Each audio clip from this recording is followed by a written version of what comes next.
Hello everyone, I hope you're having an amazing day. So we got some great news. In this video, I'm going to tell you all about the results of my daughter's COVID-19 test.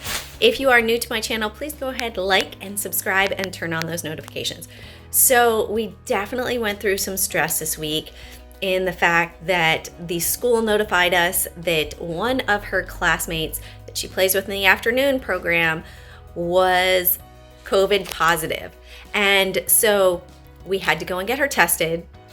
And it was not the most fun procedure. It was up the nose, 10 seconds with the swab. But thankfully, we did hear news back that she was negative. So we are very excited about that news. We do not have to quarantine for 14 weeks and we get to enjoy life. But we are still battling a little fall cold and moving forward with taking our immune boosting items, honey, garlic, onions, moringa tea, all those good things, and vitamin C, vitamin D, zinc, echinacea, all those good things to go ahead and combat viruses. So I hope that you guys have an amazing weekend. Thank you for being concerned. Thank you for all the prayers, and thank you for being a follower of mine. Have an amazing weekend. Talk to you guys soon. Bye.